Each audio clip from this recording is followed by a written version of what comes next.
सिर्फ सुनेंगे। देखो टॉपिक का नाम है अकाउंटिंग है। नहीं, इसको बाद में काट लेना या क्या करना है देख लो है। तो रिकॉर्ड कर लो साथ साथ में। कर दो शुरू।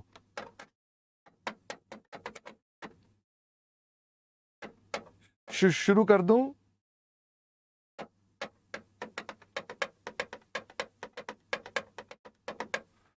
अकाउंटिंग फॉर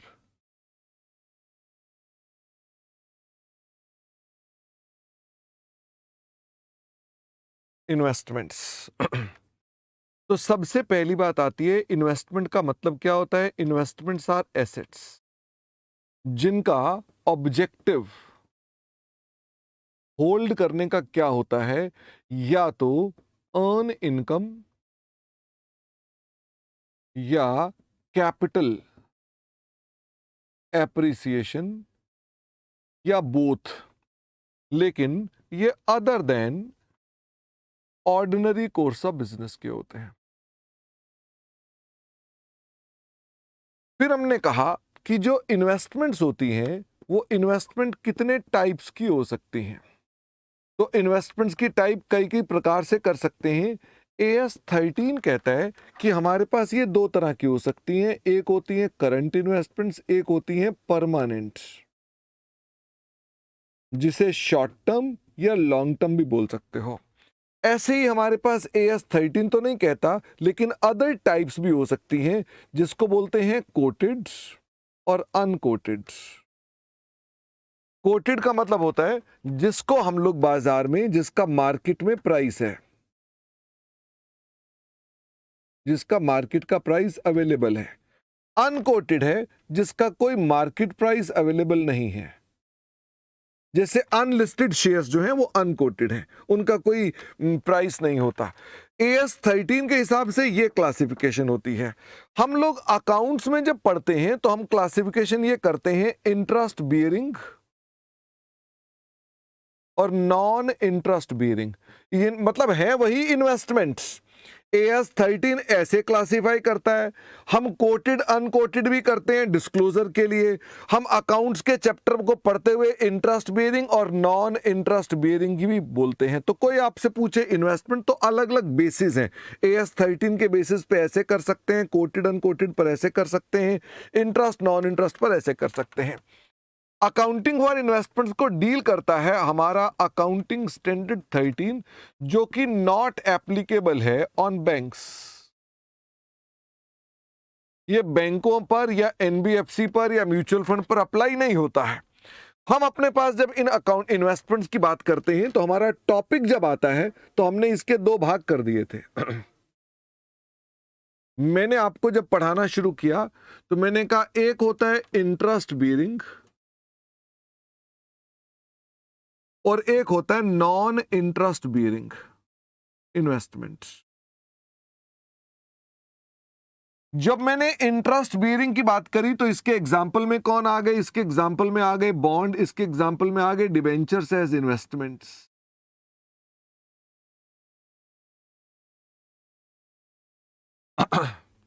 हमें अपने पास सेपरेट लेजर बनाने चाहिए for each investment. Her investment का सेपरेट लेजर बनाना चाहिए। जब आपने इंटरेस्ट बियरिंग की बात करी तो इस लेजर में क्या क्या चीज आती है। इस लेजर में आता है एक तो ओपनिंग बैलेंस, इस लेजर में एक आती है परचेजेस, इस लेजर में आता है सेल, इस लेजर में आता है इंटरेस्ट की इनकम, इस लेजर में आता है बैलेंस CD। कभी कभी हमारे को कन्वर्जन भी आ जाती है कि यानी बॉन्ड इक्विटी शेयर्स में कन्वर्ट हो गए। ओपनिंग बैलेंस में हम अपने पास हमेशा फेस वैल्यू या नंबर्स को मेंशन करेंगे। अगर क्वेश्चन में हमारे पास एक्रूड इंटरेस्ट है तो ये भी ओपनिंग बैलेंस आएगा। एक्रूड इंटरेस्ट कब आता है, जब आपके पास ओपनिंग डेट और इंटरेस्ट की डेट सेम नहीं है। मान लीजिए ओपनिंग डेट है 1 अप्रैल और इंटरेस्ट की डेट है 1/4/19 और इंटरेस्ट की डेट है 31 दिसंबर 18। तो क्या इसके अंदर अगर दोनों में गैप है तो एक्रूड इंटरेस्ट आएगा? द आंसर इज यस, तो तब एक्रूड इंटरेस्ट आएगा। ओपनिंग बैलेंस को कॉस्ट पर भी रिकॉर्ड करना पड़ता है। कॉस्ट कैसे निकाली जाती है? कॉस्ट को ढूंढने के लिए हमने आपके साथ बात करी थी। ये कॉस्ट जो ओपनिंग बैलेंस की होगी वो हमेशा गिवन होगी। बाकी परचेज की कॉस्ट कैसे निकालते हैं हम आपको अपने आप बताएंगे। परचेजेस हम जब भी करेंगे तो अपने पास हम तब जो भी इंटरेस्ट होगा up to date of purchase वो हम पे करेंगे। किसको पे करेंगे? To previous owners.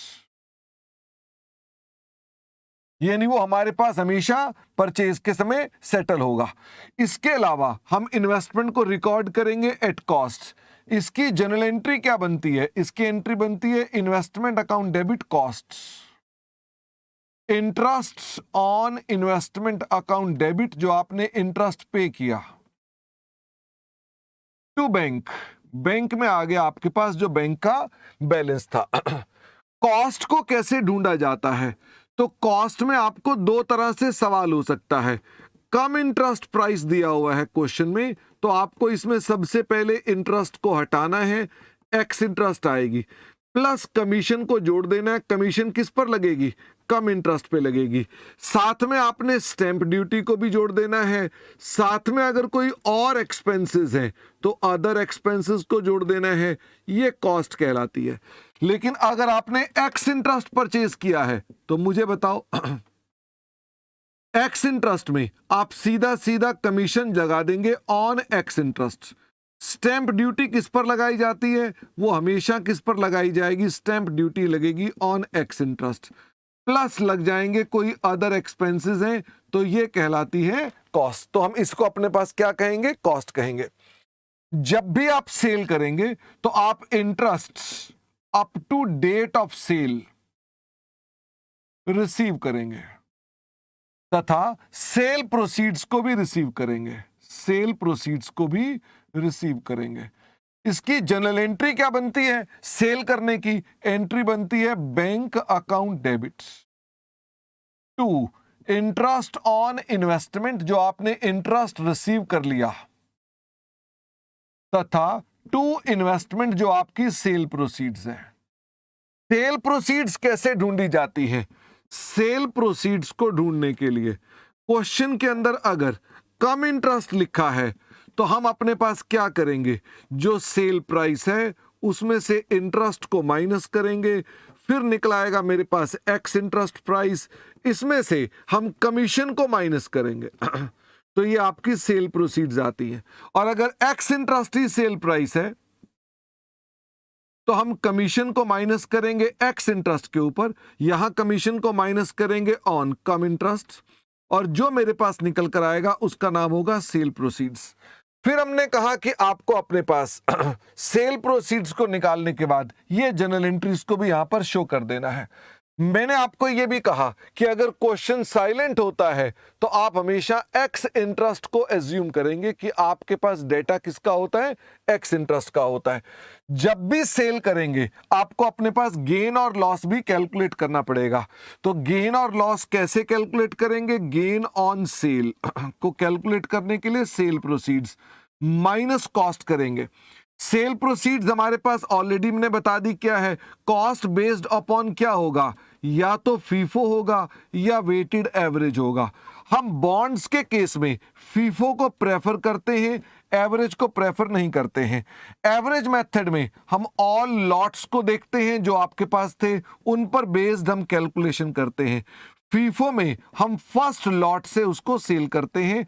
ये हमारे पास उसका सेल प्राइस निकालने का, गेन निकालने का तरीका था। गेन की भी एंट्री डालते थे। गेन की एंट्री क्या होती थी? Investment account debit to gain on sale. Gain on sale ultimately बाद में कहां चला जाता है? वो प्रॉफिट एंड लॉस में चला जाता है।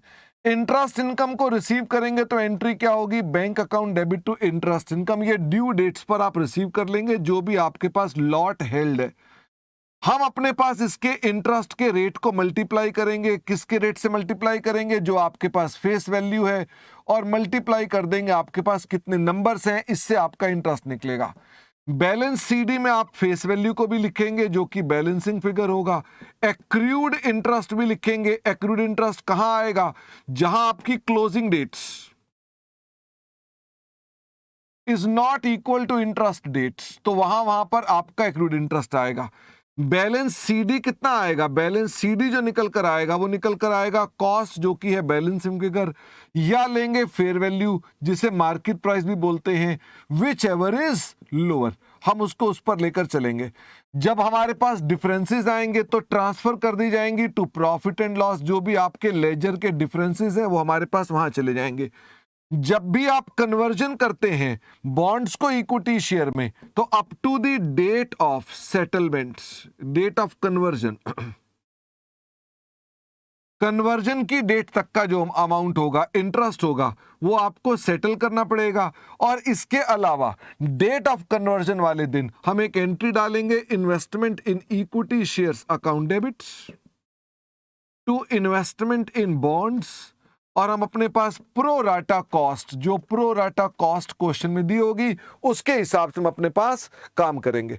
ये हमारे पास पूरा एस्पेक्ट था in relation to interest bearing.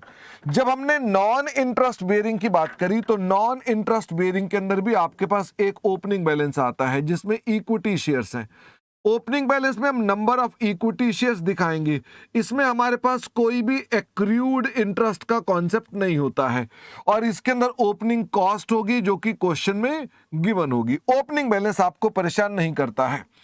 जब आप परचेज करेंगे तो परचेज के अंदर अपने पास आप उसकी कॉस्ट को ढूंढेंगे।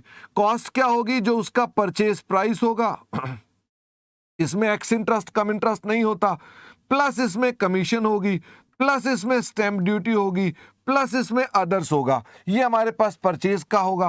परचेज की एंट्री क्या बनेगी? Investment account debit to bank. Purchase आपको बिल्कुल भी तंग नहीं करता है। फिर हमने आपसे कहा अगर हमको बोनस शेयर्स मिल जाएंगे तो बोनस शेयर से आपके पास नंबर्स इंक्रीज करे जाएंगे। 1:5 का मतलब होता है 1/5 इंटू जो आप शेयर होल्ड करते हैं उससे हम अपने पास कैलकुलेट करते हैं। बोनस के साथ इसका और कोई रिलेशनशिप नहीं है। फिर हमने कहा कभी कभी हमारे पास राइट भी होता है। जब राइट की बारी आती है तो राइट पर हमारे पास क्या हो सकता है? राइट को हम लोग सब्सक्राइब कर सकते हैं। जब राइट को सब्सक्राइब करना है तो एंट्री बनती है investment account debit to bank. इसमें भी 1:5 का मतलब होता है 1/5 इंटू होल्डिंग। इसको मल्टीप्लाई करते हैं विद द राइट प्राइस, जितना राइट प्राइस था उतने रुपए से हम उसको बाय करते हैं। अगर हम इसको रिनाउंस कर दें, तो रिनाउंस करने पर एंट्री बनती है bank account debit to income on sale of rights, जिसको हम अपने पास लेजर में शो नहीं करते। No treatment in ledger, in investment ledger, यानी इसका इन्वेस्टमेंट लेजर से कोई लेना देना नहीं है। अगर उसको हमने वेस्ट कर दिया तो उसकी नो एंट्री होती है, उसका कुछ करने की आवश्यकता नहीं। आपसे इंस्टीट्यूट ये कभी भी पूछता नहीं है। राइट पर एक स्पेशल केस भी था। वो स्पेशल केस क्या था? राइट पर स्पेशल केस ये था कि राइट का स्पेशल केस कि अगर आपने परचेज किया है कम राइट्स तथा आपने राइट को रिनाउंस कर दिया है तथा क्वेश्चन मेंशन करता है डिक्लाइन इन वैल्यू, तो हम अपने पास bank account debit to income नहीं बोलते, हम इन्वेस्टमेंट बोलते हैं। हम बोलते हैं ये रिकवरी ऑफ कॉस्ट है। हमारा अकाउंटिंग स्टैंडर्ड कहता है ये रिकवरी ऑफ कॉस्ट होगा। अगर ये 3 कंडीशन पूरी हो जाएंगी तो ये रिकवरी ऑफ कॉस्ट होगा, अदरवाइज रिकवरी ऑफ कॉस्ट नहीं होता। ये आमतौर पे बहुत रेयरली पूछा जाता है। ज्यादातर आपके पास इन्वेस्टमेंट की यही वाली बातें आती हैं। मैं कुर्सी भी साथ में ले लूं क्योंकि बहुत नीचे हो गया ये। फिर हमने आपसे कहा कि हमारे पास यहां कभी कभार डिविडेंड भी आता है, कभी कभार डिविडेंड भी आता है। जब हम डिविडेंड की बात करते हैं तो डिविडेंड के कंटेक्स्ट में हमारे पास आता है कि डिविडेंड के बारे में लिखा होगा कि ये इंटरिम डिविडेंड है। अगर ये इंटरिम डिविडेंड है तो दिमाग की बत्ती बंद कर दीजिए, इसे हमेशा ऑलवेज क्या मान लो? इसे ऑलवेज पोस्ट डिविडेंड मान लो। जैसे ही आपने कहा ये पोस्ट डिविडेंड है, ये आपकी इनकम में चला जाएगा, यानी एंट्री बन जाएगी bank account debit to dividend income, और इनकम अल्टीमेटली कहां चली जाएगी? It will go to profit and loss account. अगर मान लो खाली डिविडेंड लिखा हुआ है या क्वेश्चन में फाइनल डिविडेंड लिखा हुआ है, तो ऐसे में आपको पहले स्टेप 1 पे आइडेंटिफाई करना पड़ता है कि ये डिविडेंड कौन सा है। तो ये डिविडेंड कौन सा हो सकता है, इसको आइडेंटिफाई करने के लिए आप दो काम करते हैं। एक तो डिविडेंड का पीरियड देखते हैं कि डिविडेंड का पीरियड कौन सा है, तथा आप अपनी एक्विजिशन की डेट देखते हैं कि आपकी एक्विजिशन की डेट कौन सी है, आपने कब उसे खरीदा था। उसका चार्ट बना करके आप अपने पास क्या आइडेंटिफाई कर लेते हैं? प्री। अगर मान लीजिए डिविडेंड का पीरियड पहले है एक्विजिशन डेट से, तो उसे हम क्या बोलते हैं? हम बोलते हैं प्री एक्विजिशन डिविडेंड। बाकी केस में हम क्या बोलते हैं? Post acquisition dividend. यहां हमने आपको एक बात कही थी कि अगर ओपनिंग बैलेंस ऑफ शेयर्स दे रखे हों, तो ओपनिंग बैलेंस ऑफ शेयर की एक्विजिशन डेट मिसिंग होती है, वो क्वेश्चन वाला आपको बताता नहीं है, तो हम लोग एज्यूम कर लेते हैं कि वो पुरानी डेट है, और आप जैसे ही उसे पुरानी डेट बोलते हैं वो डिविडेंड क्या बन जाता है? वो पोस्ट एक्विजिशन डिविडेंड बन जाता है। इंस्टीट्यूट ये एजम्पशन लगाता है। अगर वो डिविडेंड फाइनल का है तो स्टेप 2 पर आप उसे रिकवरी ऑफ कॉस्ट बोलते हैं। जब आप रिकवरी ऑफ कॉस्ट बोलते हैं तो एंट्री क्या बनती है? Bank account debit to investment. आप उसे इन्वेस्टमेंट में क्रेडिट करते हैं, आपके लिए वो रिकवरी ऑफ कॉस्ट का ट्रीटमेंट बन जाता है। फिर हमने कहा यहां पर भी कभी कभी सेल ऑफ इन्वेस्टमेंट होती है। जब यहां पर भी सेल ऑफ इन्वेस्टमेंट होती है तो आप यहां पर भी अपने पास एंट्री जो डालते हैं वो एंट्री क्या डालते हैं? Bank account debit to investment with the sale proceed. Sale proceed कैसे निकलेंगे? सेल प्राइस में से कमीशन माइनस करेंगे तो आपकी सेल प्रोसीड निकलेंगी। यहां पर भी हमको अपने पास गेन और लॉस निकालना पड़ता है, गेन और लॉस ऑन सेल, जिसको ढूंढने का तरीका क्या है? Sale proceeds minus cost. यहां पर हम हमेशा कौन सा मेथड लगाते हैं? एवरेज कॉस्ट मेथड लगाते हैं। जब एवरेज कॉस्ट लेते हैं तो ऑल लॉट लेते हो माइनस रिकवरी ऑफ कॉस्ट। तो रिकवरी ऑफ कॉस्ट कौन सी हो गई? जो प्री एक्विजिशन डिविडेंड है उनके हिसाब से आप लॉट की वैल्यू देखते हो, ऑल लॉट्स कितने हैं, और ऑल लॉट्स में से सोल्ड लॉट की वैल्यू ढूंढते हो। तो सोल्ड लॉट जो हमारे पास निकलेगा वो हमारी कॉस्ट आ जाएगी और ये गेन और लॉस आएगा। हमारे लेजर में यहां पर भी डिफरेंसेस आ सकते हैं। तो लेजर में जो ट्रांसफर की जाएंगी वो अभी भी कहां जाएंगी? वो प्रॉफिट एंड लॉस अकाउंट के अंदर ट्रांसफर कर दी जाएंगी। जो कन्वर्जन वाला लेजर बनेगा उसके अंदर भी वो इन्वेस्टमेंट हमारी यहां पर कॉस्ट के रूप में आती है। इतना सब कुछ बताने के बाद हमने कहा कि इतनी सब चर्चा के बाद भी कुछ अकाउंटिंग स्टैंडर्ड 13 की बातें रह जाती हैं। वो कौन कौन सी हैं? मुझे थोड़ा सा इसका प्रिंट लेना पड़ेगा।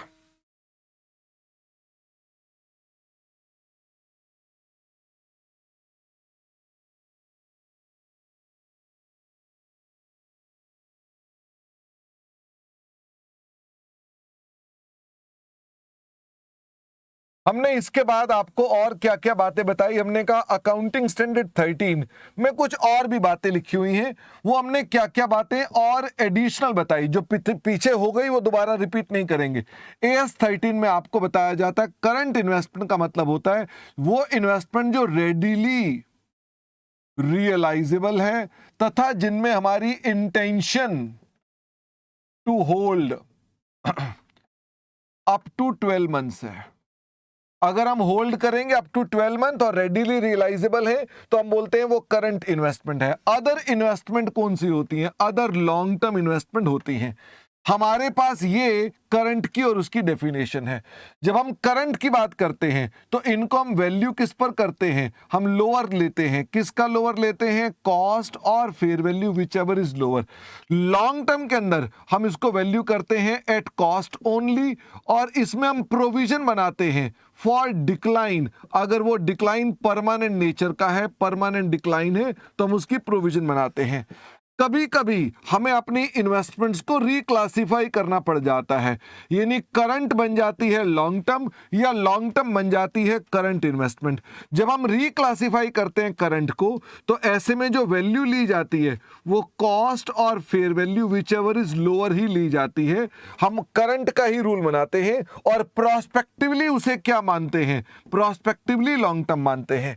और अगर करंट बना दे लॉन्ग टर्म से, तो अपने पास उसकी वैल्यू क्या लेते हैं, वैल्यू लेते हैं कॉस्ट और कैरिंग अमाउंट। कैरिंग अमाउंट मतलब अगर उसमें कोई प्रोविजन बना रखी है विच एवर इज लोअर, और फिर उसके बाद फ्यूचर के अंदर प्रोस्पेक्टिवली हम उसको करंट इन्वेस्टमेंट बोलते हैं, यानी वो हमारे पास फ्यूचर में करंट बनती है।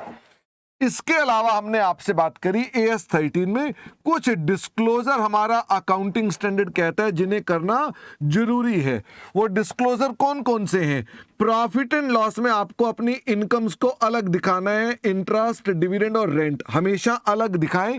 गेन और लॉस ऑन वैल्यूएशन, जो आपने सेल की थी इन्वेस्टमेंट, उसे अलग दिखाएं। कोई गेन होते हैं या लॉस होते हैं, कोई वैल्यू बढ़ गई घट गई, कोई राइट का सेल हुआ, उसको भी हम अपने पास अलग से दिखाते हैं।